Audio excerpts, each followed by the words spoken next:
Comment utiliser la fonction si dans Excel? Nous allons voir dans un premier temps, dans l'exercice 1 et 2 qui sont proposés dans le fichier que vous avez en description, comment utiliser une fonction si de base avec seulement 2 choix possibles. Exercice 1, vous avez des clients qui ont passé des commandes avec des montants plus ou moins élevés et on va décider s'ils ont droit à une remise de 2% ou non. Si le montant de la commande client est supérieur à 10 000 €, alors on va afficher oui, sinon on va afficher non. Donc on voit très bien que Phileas, dans la première ligne, qui a 8 000 € de commande, ne va pas avoir de remise, alors que Grégory, qui a 15 000 € de commande, va avoir une remise. Donc je me mets sur la première case. On va seulement rédiger la fonction si pour la première case et ensuite on va pouvoir étirer cette fonction-là pour gagner du temps. Et on va voir si ça fonctionne du premier coup ou s'il va falloir améliorer notre fonction pour que ça puisse s'étirer normalement. Mais là, on est vraiment dans le cas le plus simple. Dans la première case, je vais taper ma fonction si qui commence forcément par un égal, puisque c'est une fonction que je vais utiliser, c'est un calcul. Si, et dès que je tape la première parenthèse, il me donne la syntaxe dans le petit pense-bête et il me dit qu'il attend un test logique. Donc mon test logique, c'est quoi? Si cette valeur-là, qui est en B2, je prends ma souris et je clique sur B2, ça s'affiche automatiquement, je n'ai pas besoin de saisir le chiffre, sinon c'est une source d'erreur. Donc si B2 est supérieur à 10 000, qu'est-ce que je fais? Je mets un point virgule. Il me dit quelle est la valeur si mon test est vrai. Eh bien, si jamais B2 est supérieur à 10 000, on est dans le cas où la personne a droit à une remise, donc on va taper oui, mais entre guillemets, puisque c'est une chaîne de caractères. Et ensuite, là, on a un deuxième point virgule qui nous permet de dire quelle est la valeur si notre test est faux. Donc, je vais taper non, mais toujours entre guillemets. J'ai une parenthèse fermante. Je tape sur Entrée et là, il m'affiche que celui-là n'a pas droit à la remise. Alors, qu'est-ce que je vous ai mis juste en dessous? Je vous ai mis l'équivalent de la règle de gestion en pseudocode français. L'intérêt, c'est de pouvoir s'y retrouver quand ça devient un tout petit peu plus compliqué. Donc là, si le montant est supérieur à 10 000, alors on écrit oui, mais entre guillemets, et sinon, on écrit non, et toujours entre guillemets. Et on n'oublie pas le fin si, qui va nous permettre de nous souvenir du fait que ici, on avait une parenthèse fermante. J'ai appliqué le si sur la première ligne, et maintenant, je vais pouvoir prendre la souris, aller sur le petit carré en bas, à droite, vous voyez qu'il change d'aspect. Je clique sur le bouton gauche de la souris, je maintiens jusqu'en bas, je relâche la souris, et là, automatiquement, il m'a recopié la fonction si jusqu'en bas, et tout s'est très très bien passé, puisque la logique d'Excel, là on va regarder ce qui se passe, quand on étire vers le bas, il décale toutes les cases d'un cran vers le bas. C'est-à-dire que le B2 est devenu un B3, et c'est bien la valeur de B3 qu'on veut absolument vérifier ici. Donc là, tout s'est passé pour le mieux. On verra que l'exercice 2 est un petit peu plus complexe. Quand on étire, ça se passe pas bien dès le départ, il va falloir introduire d'autres notions.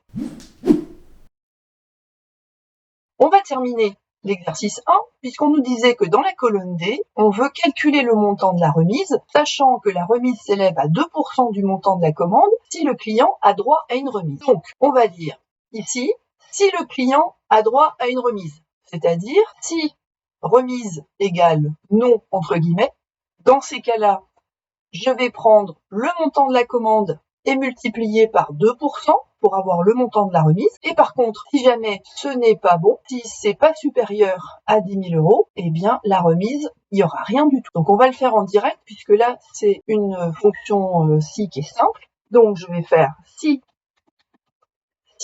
parenthèse, si quoi? Eh bien, si la case C2 est égale à oui, entre guillemets, je mets toujours les guillemets parce que c'est une chaîne de caractères. Alors, qu'est-ce que je fais? Je vais calculer 2% de mon montant de commande. Donc, je prends 8 000 que je multiplie par 2%. Donc, 2%, c'est 0,02. Voilà. Et sinon, qu'est-ce que je fais? Je ne fais rien. Alors rien, soit je mets pas de point virgule, soit je mets un point virgule avec guillemets, ça nous donne la chaîne vide, voilà, ou je mets 0 à la place pour la remise. Solution. Voilà. Maintenant, j'étire, et à chaque fois qu'on a un oui, on devrait avoir un montant calculé. Donc là, on a bien une colonne homogène avec uniquement des chiffres, pas des chiffres et des chaînes vides, pas des chiffres ou rien. On a soit des zéros pour la remise, soit le montant de la remise qui a déjà été calculé à 2%.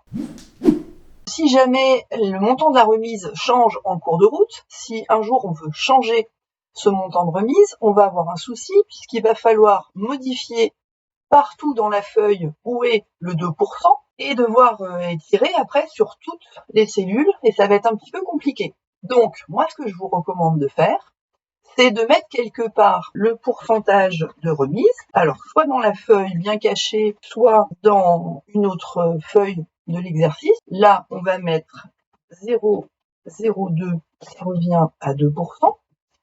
Et dans ces cas-là, dans ma fonction, plutôt que dire que c'est B2 multiplié par 0,02, je vais récupérer cette valeur-là, la remplacer par la valeur de cette case ici.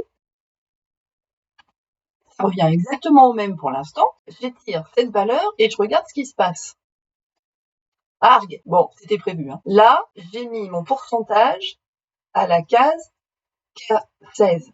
Or, ici, c'est bien K16 que j'ai, mais quand je tire vers le bas, ici, il va prendre le contenu de la case K17. C'est absolument pas ce que je veux. En fait, il va falloir que j'apprenne à figer la cellule en colonne ou en ligne de manière à ce que, quand j'étire les formules, cette case 002 ne change pas. Donc, comment je fais ça? Eh bien, je vais sur le K16, je me mets n'importe où, je tape F4 et j'ai automatiquement 2 $ qui se mettent devant le K et devant le 16, ce qui veut dire que si je bouge les colonnes, elle va rester à K, et si je bouge les lignes, ça va rester à 16. On fait un essai. Donc, je prends cette valeur-là, je l'étire vers le bas, et là, j'ai bien tous mes calculs qui reviennent comme tout à l'heure, puisqu'à chaque fois, on voit que c'est bien la case K16 dont le nombre a été utilisé. Donc là, maintenant, j'ai presque fini, j'ai presque une fonction parfaitement écrite. Il y a encore un tout petit détail qu'on peut rajouter. Ici, plutôt que d'avoir K16, on pourrait renommer cette fonction-là pour que ce soit plus clair dans la fonction-ci. Ici, c'est un pourcentage de remise. Donc, plutôt que de l'appeler K16, je vais aller dans la case nom, la barre de nom, et je vais écrire remise comme je le sens, voilà, ou n'importe quel autre terme, et je n'oublie pas de faire entrer, parce que sinon, ça fonctionne pas. Sinon, il ne récupère pas cette zone de nom et tout est à refaire. Donc maintenant, dans ma première case, plutôt que d'avoir $K, $16, je vais lui écrire le nom que je viens de donner au pourcentage. Alors, si je m'en souviens pas, parce que ça peut arriver qu'on ait écrit un nom et on se souvient pas comment on l'a écrit. Est-ce qu'il y avait un S, qu'il n'y avait pas de S, est-ce que c'était abrégé, pas abrégé? J'appuie sur F3 et là, il me donne tous les noms qui ont été déclarés dans mon classeur Excel en entier. Donc, je clique sur remise et il met à la place de $K, $16, remise. Et là, j'ai une fonction parfaite qui me permet d'avoir une lisibilité bien meilleure qu'auparavant. Il me reste plus qu'à étirer ça vers le bas et je m'aperçois que je n'ai plus besoin de m'embêter avec les dollars pour figer soit les colonnes, soit les lignes. En utilisant les noms, je m'affranchis de tous ces problèmes-là. Et maintenant, j'ai une formule absolument parfaite. Si vous apprenez à travailler comme ça, vous allez gagner énormément de temps. Maintenant, pour être sûr que vous ayez bien compris comment utiliser la fonction si dans tous les cas, même les cas les plus simples, eh bien, nous allons passer à l'exercice 2 que je vous engage à réaliser tout seul. Donc, vous faites pause, vous cherchez un peu et après, on arrive à la correction. Donc l'objectif, c'est d'afficher dans la colonne C le taux de TVA qui correspond au code inscrit en colonne B. C'est-à-dire qu'ici, Bon, là, c'est vraiment un cas d'école, ça correspond pas à la réalité. On a un code TVA qui est donné pour chacun des articles. Le code TVA 1 correspond à 5,5% dans cette feuille-là, et le code TVA 2 correspond à 20% pour l'instant. On verra plus tard que on peut très bien changer ces taux sans que ça ait d'incidence sur notre feuille si jamais on a bien rédigé toutes nos formules. Qu'est-ce qui va se passer ici? On a deux choix possibles. Ça veut dire qu'on a besoin que d'un seul si comme tout à l'heure. Comment on l'écrit au mieux? Eh bien, on va dire, je vais faire un si, parce que j'ai à côté dans le code TVA, c'est égal à 1. Qu'est-ce que je fais? Eh bien, je récupère le code TVA qui est ici en B2, et sinon, je vais renseigner le code TVA numéro 2 qui est en B3. Et j'ai terminé mon si. Attention, il y a un piège. Évidemment, quand on va étirer, vous vous doutez bien que ça va pas bien se passer. Comme tout à l'heure, dans l'exercice 1, ici, quand on étire, on se retrouve avec B3 et B4. Excel a tout décalé d'une ligne vers le bas, mais c'est pour ça qu'il a été programmé, c'est comme ça que c'est conçu Excel, et si on veut faire autrement, il faut lui dire explicitement qu'on veut une autre méthode. Donc l'autre méthode, je vous ai montré dans l'exercice 1 qu'on pouvait rajouter des dollars, ou bien renommer les cellules.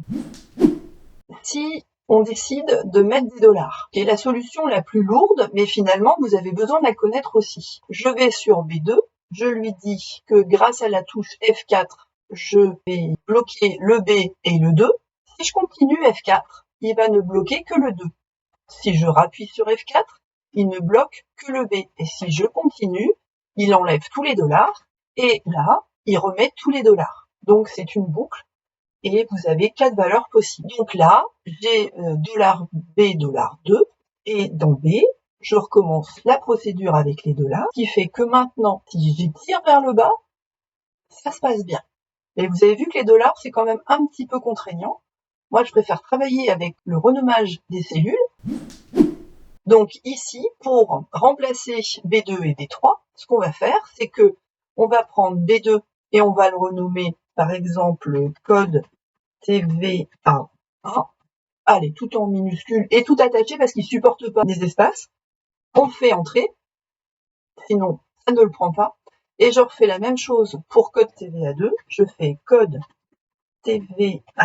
Et voilà. Et maintenant, j'ai dans mon gestionnaire de noms deux valeurs qui sont utilisables dans ma formule. Donc je reprends ma formule et plutôt que d'avoir $B, $2, je vais cliquer sur la valeur de B2 et ça m'écrit automatiquement code TVA 1 et je continue pour $B, $3 à la place, je clique sur le 20% et il m'écrit automatiquement code TVA 2.